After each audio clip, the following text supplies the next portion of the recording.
El aire de Mixquic, en la víspera del Día de los Fieles Difuntos, no era frío, sino pesado, impregnado con el dulzor denso de la flor de cempasúchil y la resina amarga del copal que ascendía en volutas como almas inquietas. Las familias velaban las tumbas en el panteón, un mar de milagrosas luces titilantes que, por un lado, guiaban a los muertos, y por el otro, proyectaban sombras alargadas y danzantes que parecían cobrar vida.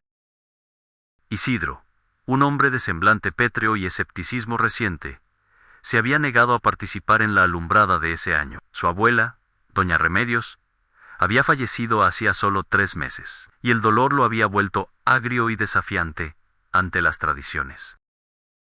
Para que el festín, la burla de la muerte, había espetado a su esposa, Elena, al verla colocar el pan de muerto con su crujiente glaseado de azúcar y los pequeños alfeñiques con forma de cráneo. Ella ya no existe, solo hay polvo. Elena, con un brillo de fervor antiguo en los ojos, solo le había contestado: «Ah, no celebras la muerte, Isidro, celebras el regreso. Si no hay ofrenda, el alma no tiene camino, y el camino de un alma perdida, ese no es dulce».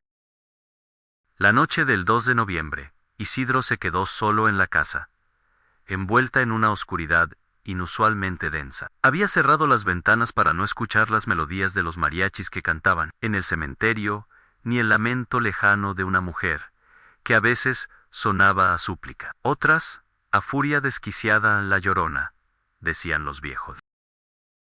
A las 11:30, la sed lo obligó a levantarse. Al pasar por el altar familiar montado, a regañadientes por él mismo, por respeto a su esposa, sintió un escalofrío tan intenso que le erizó el cabello del cuello. El altar era una pirámide de 7 niveles, cada uno una representación del camino al Mictlán, el inframundo.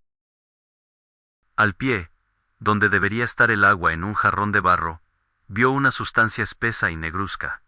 No era agua de la llave, olía a humedad y a un metal ferroso. Era como barro batido con óxido, y parecía haber manchado el petate, donde se creía que el alma de doña Remedios descansaría. Luego, miró el centro en la foto de su abuela. Un hilo casi invisible de ese lodo oscuro corría por el marco, cruzando el rostro sonriente de la anciana, justo sobre los ojos. Un sonido lo sacó de su estupor. No era un golpe ni un murmullo, sino el crujido húmedo de algo pesado y cartilaginoso, arrastrándose en el pasillo que llevaba a la cocina. Isidro encendió la linterna del móvil, pero el haz de luz se sentía débil, devorado por la oscuridad. La puerta de la cocina estaba entreabierta. Pudo ver el borde de la ofrenda que él había preparado, sin fe, en un plato de mole negro que su abuela tanto amaba. El ruido se repitió en un chasquido de hueso y un arrastre lento. Se acercó a la puerta, el corazón golpeándole las costillas. Vio que el plato de mole se movía ligeramente, no por angieto, sino como si algo estuviera comiendo por debajo. El humo de copal e incienso, que supuestamente ahuyentaba a los malos espíritus, no ascendía. Flotaba en una capa baja y sofocante, como un techo de niebla aromática. Isidro dio un paso al frente y alumbró la base del altar. Lo que vio lo dejó sin aliento y sin voz.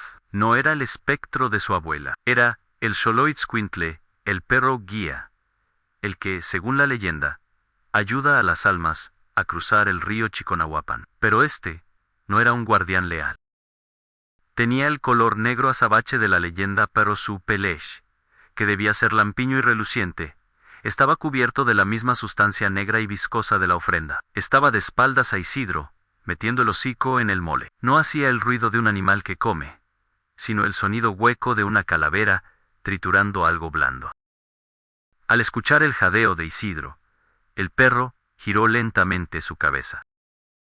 Los ojos no eran los de un perro, eran 2 cuencas amarillentas, que ardían con una luz interior espectral. Pero lo que hizo a Isidro desplomarse no fue la mirada, sino la boca. No tenía dientes caninos. En su lugar, había una fila de dientes planos y humanos, manchados de mole y algo más rojizo, masticando con una lentitud deliberada. El animal, que parecía estar cubierto de barro de río y huesos triturados, no ladró, solo emitió un silbido profundo y cavernoso, que resonó en el pecho de Isidro como un tambor de guerra. «Túa no ha respetado», susurró una voz que no venía del perro, sino de todas partes, vibrando en el aire. Era una voz seca y quebradiza, como el sonido del papel picado moviéndose por un viento frío. El Xoloitzcuintle dio un paso, y el miedo paralizante cedió ante la necesidad de huir. Isidro corrió hacia la puerta, pero al cruzar la sala, sintió que sus pies se hundían en algo. Miró hacia abajo en las flores de cempasúchil, los pétalos que marcaban el camino. Se habían levantado y se habían enredado en sus tobillos, sujetándolo con una fuerza insólita. Eran cadenas de 20 pétalos anaranjados y veteados. Tu alma está vacía de fe. No ofrendaste con el corazón, resonó la voz, ahora más cercana, con un tono de condena infinita. Isidro forcejeó, y vio que la forma negra y viscosa del perro se acercaba sin prisa. Detrás de él, en la sombra del dintel, se materializaba una figura alta y delgada, coronada con un amplio sombrero, y envuelta en un encaje antiguo en la Catrina, pero ésta no sonreía. Su cuenca ocular estaba vacía y goteaba una lágrima negra. En el último instante de lucidez, Isidro se dio cuenta de la terrible verdad que Helena había insinuado.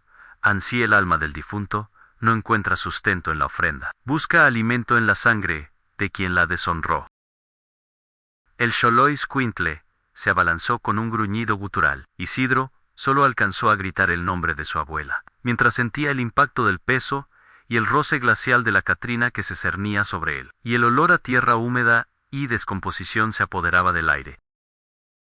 A la mañana siguiente, cuando Helena regresó con la primera luz del sol, encontró la ofrenda intacta, a excepción de una cosa. El plato de mole estaba vacío, y junto a él, en el barro del jarrón de agua, solo quedaba una huella de pata canina, y una calaverita de azúcar rota por la mitad.